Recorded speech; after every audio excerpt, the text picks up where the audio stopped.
Hey, what's up everybody? This is Mark, and today I'm going to show you how to assemble one of these boxes. As you've probably seen in some of the photos, there are lots of different ways to make this, including taking your elements and inlaying them like this, or putting them on the outside and doing several layers above the outside like this. I've got a video that shows how to put this together. They are almost identical. In fact, the box is identical, and the only difference is that these have a cutout to put the element inside. Otherwise, they're exactly the same. But today I'm going to show you how to put one of these together. Let's look at the pieces before we go forward. Here, the black pieces are the inside of the box. So this is the bottom, the two sides, the front and back, and the inside of the lid, like this right here. And then the outside pieces are the two sides, the bottom, the back, and the front, and then the lid here. And then in each one of these cutouts here, you'll have pieces like this that go inside like so. So we'll start by putting the inside together. There's a couple tips. This time I am using Starbond Thick is the glue that I'm using. If your glue does not set very quickly, you might want to use either painter's tape to keep the box together, or maybe a rubber band while your glue is setting up. But just keep that in mind. And there's an order that makes putting this together a lot easier. So what I do is I start with one of the two sides here, and I'll glue this one on here, and then the back or the front, and then the other one, the back or the front. And then the last piece that we'll put on is the other side. And while you're doing that, you're going to take this piece right here that has the tabs. This is the lid. You're going to put it in like this, let it sit like that, and then trap the tab on the other side into this hinge right here, this hole. If you put the two sides on before you put the lid on, you're going to have a lot of trouble getting those tabs into there. So that's the order you want to do it in. One more thing is if you're using 3M for some of these, the inside box you won't be able to use 3M on because there won't be any sticky places on these. You can do it on some of the outside pieces, but there are a few that you can't do it on, and I'll tell you that as we go. So here's how I do this. I go ahead and put glue on the edges of all these so that they're ready to go for me to put together. So watch me and I'll do that now.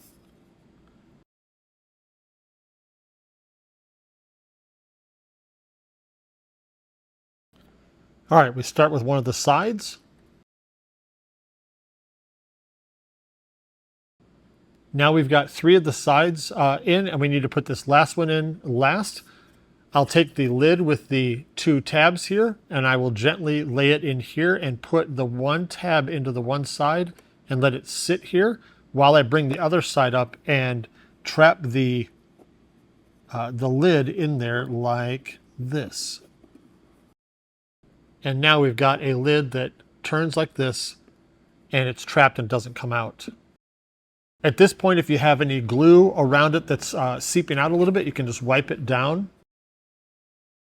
All right, the next step is to turn it up on one side, and we're going to start with one of the sides that has the hinge here, and we'll work our way around. So if you take one of the sides that has the cover for the hinge, you're going to glue it on like this, and you're going to make it flush on the top, flush on the front, and make it perfectly aligned with the top of the hinge there. And then you will have a 1/8 inch lip right here and right here. And then we'll work our way around the back.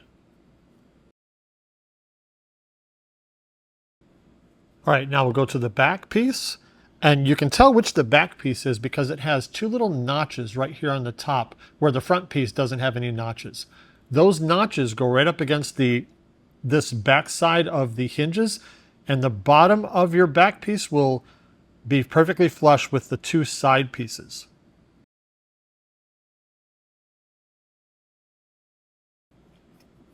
Go to the other side with the other hinge. This piece will be perfectly flush with the back, with the top of the hinge, and with the top and the front on all sides, except the bottom will again overlap 1/8 of an inch.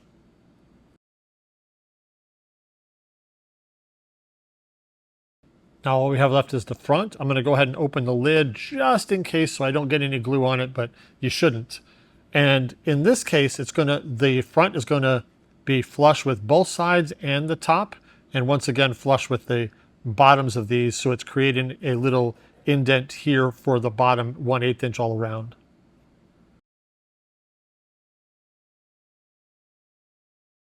All right, now we can put the bottom in, and then after the bottom, we'll go and put all of the insets and then the lid.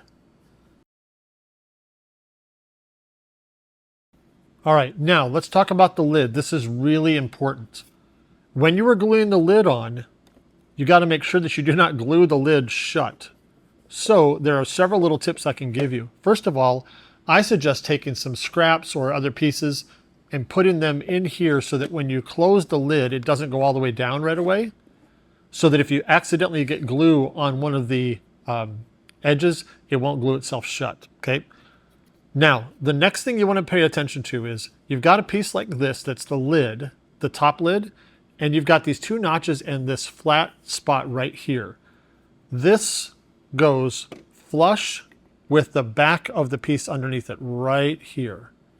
So if you get it nice and flush, that's where it belongs. And when you're putting glue on the back of this piece, you need to keep it, I'll open it up this way so you can see it better. You need to keep it within this lid piece. You don't want to get it up in here at all. Let me turn it this way so you can see it too. You need to keep it inside this piece, not here, here, or here. And if you're working on a lid like this one, where you've got a cutout, you want to make sure that you're not putting glue where it's going to be seen there as well. So bearing all that in mind, what I'm going to do is I'm going to put glue right close to this cutout here. I'm going to stay far away from this area here. Basically from this notch forward and this notch forward, and then you want to stay pretty much away from any of this front part. So I'm going to put glue safely in here, along this back edge, and then in here. And then I want to put it on flush with the back hinge, the one right below it, just like this. And this extra piece that's in there helps you just in case you got too much glue. It won't let you glue the lid shut right away. All right, so now it's time to put the last elements on. You can use glue or you can use 3M on these. I've got 3M on the back of these to make it a lot easier. You can do glue, but sometimes getting glue on some of these small spaces without being seen is a little challenging. So I really recommend something like 3M or Dual Tight, either one. That makes it a lot easier. But let's go ahead and put all these pieces on.